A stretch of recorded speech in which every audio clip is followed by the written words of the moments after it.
Thessalonique, sur les rives de la mer Égée, est la deuxième ville de Grèce après Athènes. Elle compte 1 200 000 habitants. Au début de notre ère, à côté de Rome ou de Constantinople, Thessalonique était l'une des villes les plus puissantes du monde antique. Fondée il y a 2300 ans par les successeurs d'Alexandre le Grand, toute l'histoire de Thessalonique est contenue dans un lieu sans pareil, son musée archéologique.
Dans les profondeurs des réserves de ce musée dorment des trésors.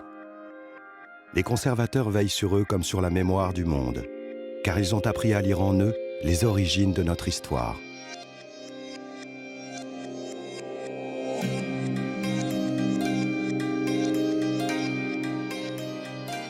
La ville de Thessalonique a été baptisée du nom de la sœur d'Alexandre le Grand, Thessaloniki.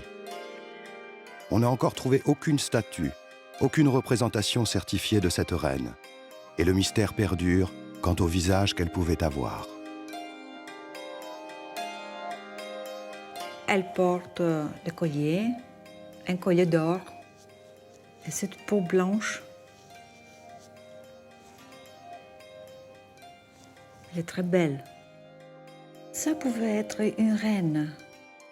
Malheureusement, on ne sait pas qui c'est.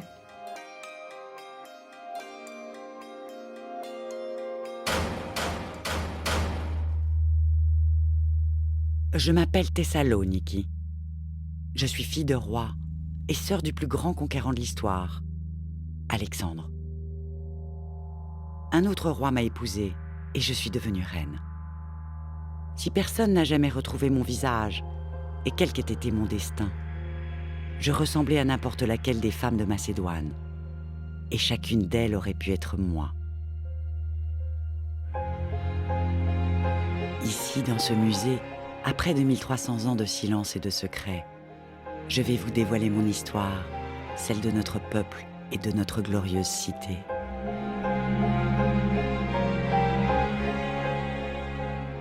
Le seul indice de mon existence trouvé par les archéologues est ce socle de pierre qui supportait une statue de moi. Il y est gravé « Thessaloniké, fille de Philippe, reine ».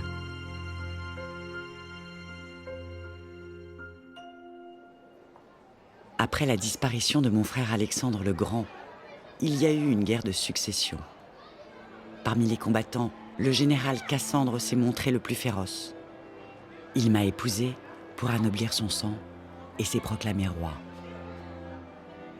Nous, rois, reines, princes et princesses, portions des couronnes d'or où se reflétait la grandeur de nos renommées. Quand la mort survenait, on plaçait ces couronnes dans nos tombeaux pour que notre gloire y perdure à jamais. J'ai porté la plus belle de toutes les couronnes, celle de ma propre ville, Thessalonique, fondée par mon époux.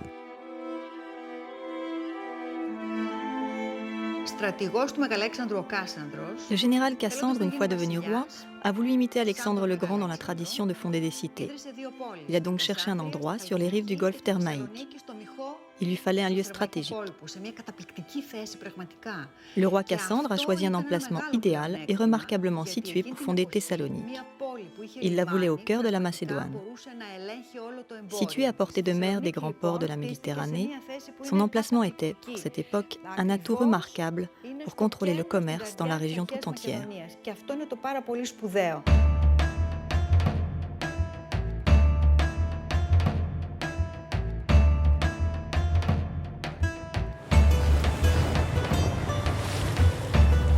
Pour peupler sa nouvelle cité, le roi Cassandre rassemble les élites de 26 hameaux qui environnaient le lieu de son choix.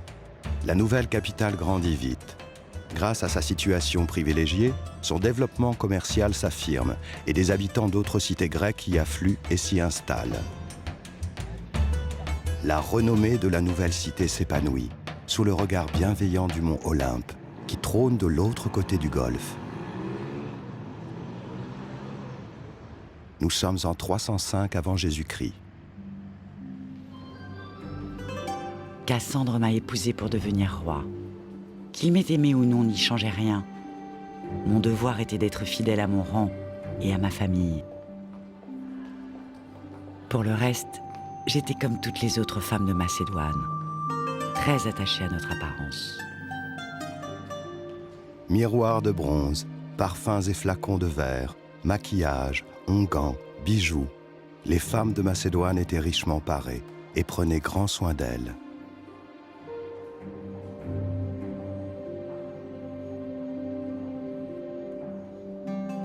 Si la vie des femmes était réduite à la sphère strictement domestique, celle des hommes était martiale, souvent guerrière.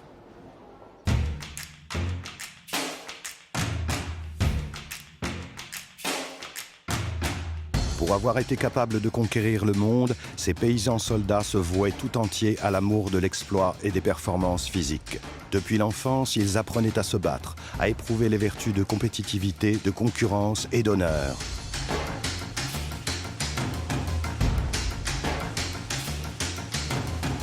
En dehors de la guerre, les hommes avaient une seule distraction, le symposium.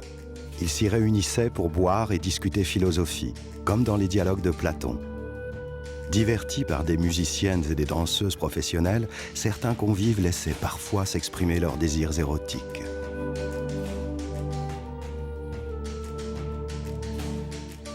S'ils consommaient beaucoup de vin, ce vin n'était pas comme aujourd'hui. La vigne donnait une sorte de mélasse très alcoolisée qu'il fallait mélanger avec l'eau pour la boire. Le récipient dédié à ce mélange ritualisé était le cratère, qui tire son nom du mot crassi, vin. Toute demeure digne de ce nom en possédait au moins un, qu'il soit de bronze ou de terre cuite.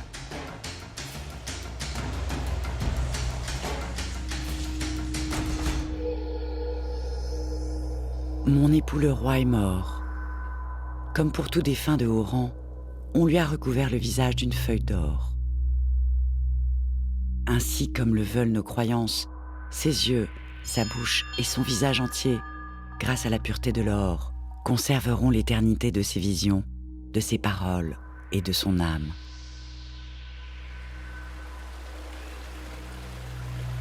À ce jour, on n'a pas encore retrouvé la tombe du roi Cassandre.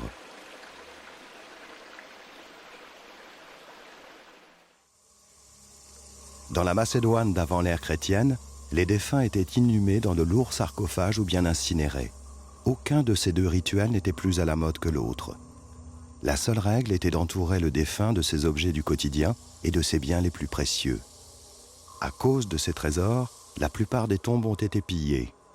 Pourtant, dans la banlieue de Thessalonique, on a découvert inviolées 2 tombes contenant encore des objets dignes d'une famille royale.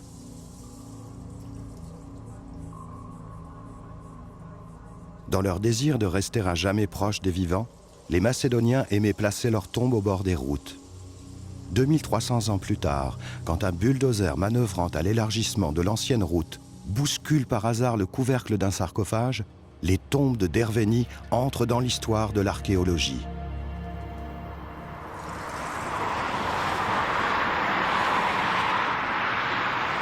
On y a découvert le plus précieux et étonnant objet que l'art de l'Antiquité nous ait jamais offert, le cratère de Dervénie. Scellé, il reposait au milieu de la tombe, conservant à jamais les cendres de son propriétaire et de son épouse. Ils sont des figures très, très fines et très élégantes. Et alors, je vais photographier tout ça. Commencer par le mariage sacré entre Dionysos et Ariadne. D'accord? Λοιπόν, έλα πάμε.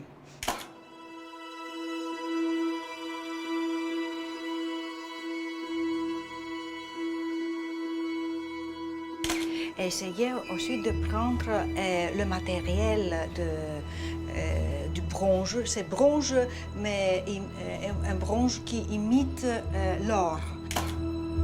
Outre la technicité et la créativité des artistes qui ont pu donner le jour à une telle œuvre, c'est la très grande richesse de son propriétaire qui est remarquable. Comme son épitaphe l'indique, cet homme venait d'ailleurs. Il faisait donc partie de ces citoyens qui ont rejoint Thessalonique pour profiter de sa situation sur les chemins commerciaux. Mais le négoce n'explique pas tout. Nous sommes à l'époque où les vétérans d'Alexandre rentrent des 4 coins du monde, chargés de richesses et de tribus prélevées aux régions soumises. Thessalonique devient un carrefour entre les mondes.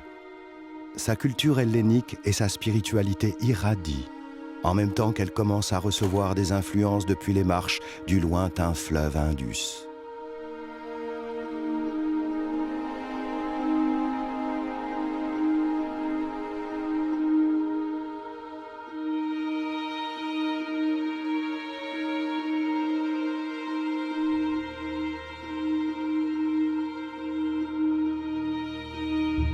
À Dervénie, les archéologues ont aussi découvert des morceaux de papyrus. On peut encore y lire les fragments d'une prière au mystère d'Orphée. Avant même d'être nommé, il existait déjà. Il n'était pas encore né qu'il était déjà là. On lui donna le nom de Zeus. Lui-même dit qu'après avoir été le premier, il serait aussi le dernier. De toutes les formes de vie, il erre en flottant au centre et au-dessus de tous, évanescent, mais immortel. Après la mort de mon époux et roi Cassandre, notre fils aîné Philippe IV lui a succédé. Atteint lui aussi de maladie, il n'a pas gouverné très longtemps. C'est donc mon second fils, Antipatros, qui est devenu roi à son tour. Et dans le secret le plus absolu, j'ai eu la faiblesse de lui demander une faveur. D'après certains indices, on a pu se faire une idée du drame qui s'est déroulé. À son 2e fils devenu roi, Thessaloniki demande de régner en partage avec son 3e et dernier fils, le jeune Alexandre V. Le nouveau roi n'apprécie guère cette demande. Sa mère aurait-elle une préférence pour son frère, qu'elle a d'ailleurs nommé Alexandre? Un jour funeste, ce 2e fils assassine sa mère. Thessaloniki avait à peu près 50 ans.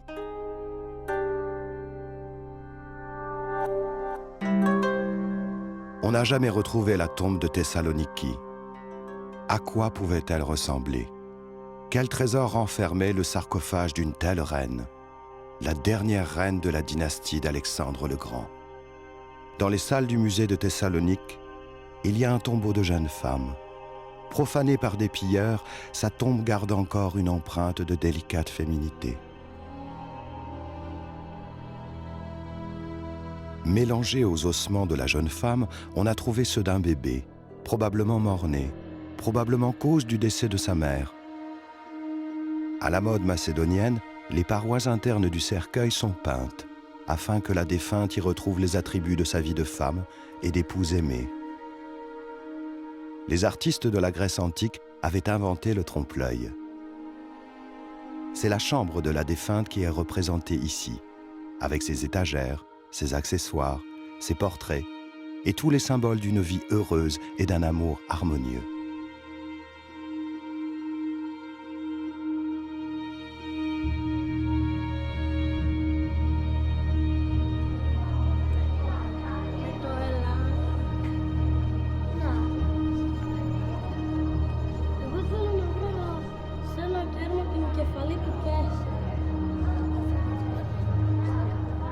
Après ma disparition et la mort de mes fils, d'autres dynasties ont régné sur la Macédoine. Mais en quelques décennies, de l'autre côté de la mer, une nouvelle puissance a vu le jour, Rome. Mon pays lui barre la route de l'Orient. Les Romains n'ont qu'un objectif, nous écraser pour faire tomber l'obstacle. Une lutte de suprématie totale entre les Romains et la Macédoine était inévitable. Elle se conclut en 168 avant Jésus-Christ par la victoire de Rome. C'est la fin de la Grèce libre et du royaume de Macédoine.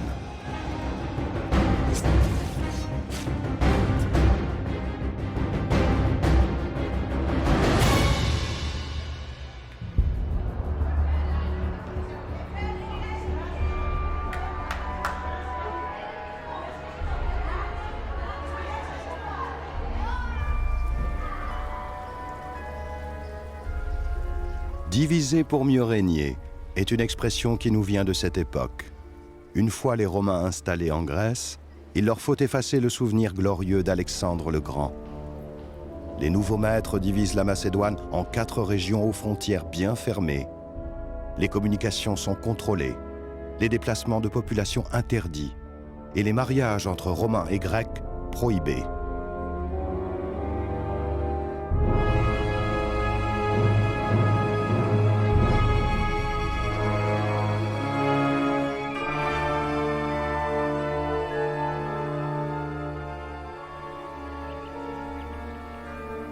Enfin libre de circuler d'Orient en Occident, sans une province grecque indépendante et farouche sur son chemin, les Romains construisent une route où ces armées pourront circuler sans entrave.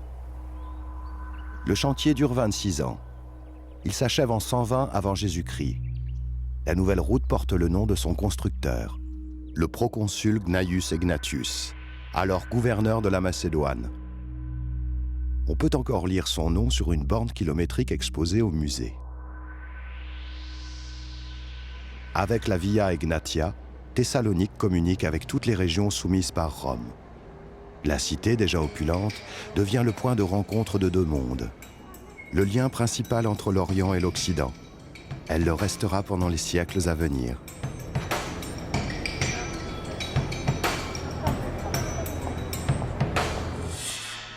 Avec la période de crise que traverse aujourd'hui la Grèce, les chantiers de fouilles archéologiques sont arrêtés partout dans le pays. Paradoxe des temps modernes, c'est grâce au chantier du métro de la ville qu'on peut encore creuser les profondeurs de Thessalonique. Nous sommes ici dans les limites sud de la cité antique. Chaque coup de pioche révèle de nouveaux trésors.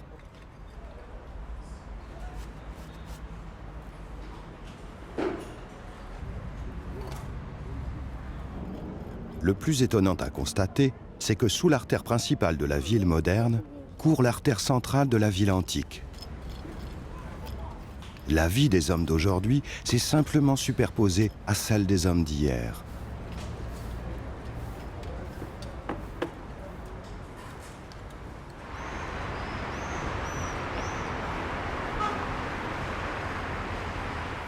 Chaque trouvaille faite sur les chantiers part directement au musée, où elle est traitée, analysée, répertoriée.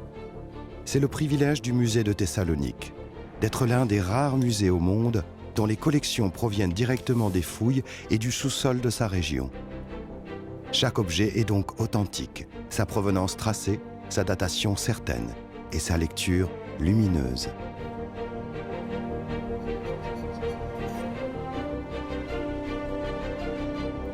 Lorsqu'on découvre encore une tombe et les cendres d'un défunt enfermés dans un vase de verre, on ne peut que s'extasier d'y trouver des feuilles de laurier, vieilles de 2000 ans, miraculeusement conservées par les cendres.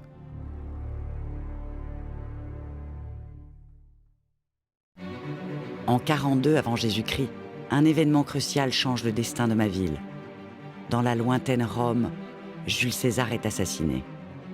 Brutus, pendant sa fuite, cherche refuge à Thessalonique. Mais la ville refuse de le recevoir. Quand l'ordre est rétabli, le nouvel empereur Octave Auguste récompense l'attitude des Thessaloniciens. Il leur offre une statue de sa divine personne. Dans le même geste, il proclame la cité Civitas Libera. Libre et indépendante, Thessalonique devient exempte d'impôts. L'ère d'Octave Auguste a donné l'expression de Pax Romana. L'agora, lieu public par excellence, devient un site grouillant de vie. On y trouve un théâtre et tous les services publics qui doivent répondre aux besoins croissants des habitants. D'abord grecque, puis romanisée et enfin gréco-romaine, la population de Thessalonique ne cesse de croître de manière exponentielle. La richesse de la ville en fait de même, et les édifices publics rivalisent de luxe et de faste avec la lointaine Rome. À quelques pas de l'agora, en creusant le sol pour y construire un parking souterrain, on a découvert les vestiges d'un palais hellénistique. Sa fouille a mis au jour un autre objet symbolique de la gloire antique de Thessalonique, le médaillon d'Athéna. La déesse combattante y porte un casque à l'image d'une gorgone pour terrifier ses ennemis.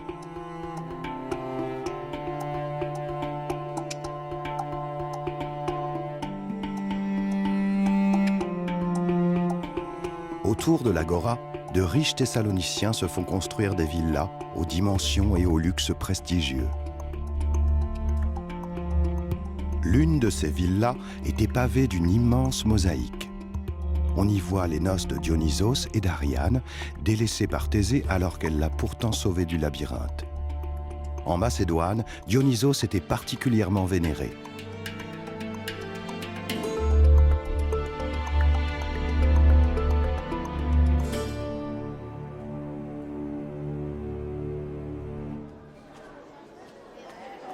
L'histoire de Dionysos est très belle. On voit ici sa mère, aimée par Zeus qui l'engrossa. Ses formes pleines la montrent enceinte. Victime d'un complot, elle va périr, et son bébé avec elle. Alors Zeus lui ouvre le ventre et en extirpe le fœtus qu'il y a engendré. Il s'ouvre ensuite la cuisse pour y placer l'enfant, afin qu'il y termine tranquillement sa gestation. Dionysos signifie « deux fois né ». Zeus, rebaptisé Jupiter par les Romains, nous a donné l'expression « sortir de la cuisse de Jupiter ».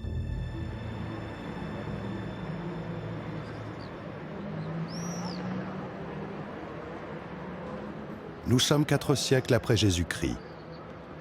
Avec Galère, empereur tétrarque de l'Empire, dont elle devient la capitale, Thessalonique fait partie des 4 plus grandes et plus importantes villes du monde connu.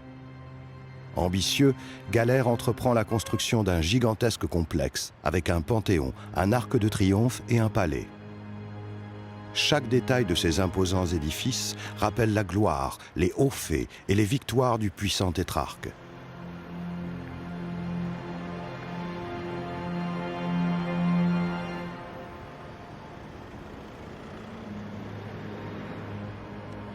Étendu sur une quinzaine d'hectares, le palais était non seulement la résidence de Galère, mais aussi le centre administratif de la partie orientale de l'Empire.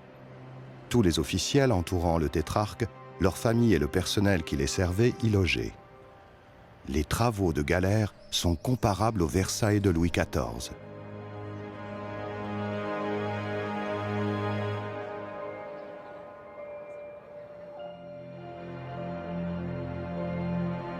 Pour glorifier son mariage avec la belle Valéria, l'ambitieux Galère édifie un temple au cœur de son palais. Il y fait sculpter l'impératrice portant une couronne faite des murailles défensives de la ville. Ambitieux, Galère a épousé la fille du plus grand empereur pour lui succéder. Le mariage de cet homme, aux manières frustres, avec une princesse belle et raffinée, me rappelle mon propre mariage avec Cassandre, le berger et la princesse. Grâce à ce mariage, Galère, qui n'était que gouverneur, se propulse aux plus hautes marches du pouvoir. Un mariage arrangé, presque forcé, pour parvenir au pouvoir. Malgré les 7 siècles passés depuis les conquêtes d'Alexandre, les Thessaloniciens nourrissent toujours des sentiments identitaires. Ils ravivent le culte d'Alexandre le Grand. À quelques pas de l'agora, ils édifient sa statue avec celle de sa famille divinisée. C'est là qu'on a retrouvé le socle de statue de la reine Thessaloniki, offerte à l'adoration des fidèles de la Grèce macédonienne. Mais Rome adopte la religion des chrétiens comme culte d'État. Thessalonique est forcée de devenir chrétienne. Opprimés par 4 siècles de martyrs, les chrétiens ont laissé déferler leur rancœur.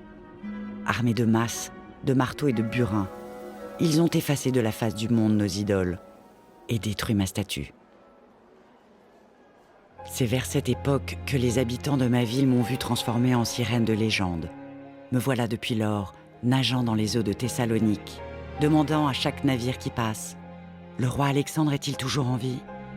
De quel Alexandre s'agit-il?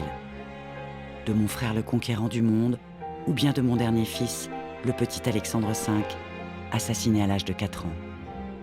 Moi seul en connais le secret, enfoui dans le cœur d'une femme qui fut fille de roi, sœur de roi, épouse de roi et reine elle-même, mais surtout qui fut mère.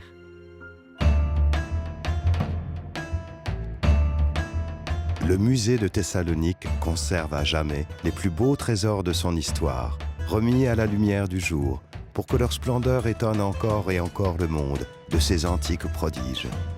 Après 2300 années de silence et de mystère, la ville de Thessalonique porte encore le nom de sa reine fondatrice.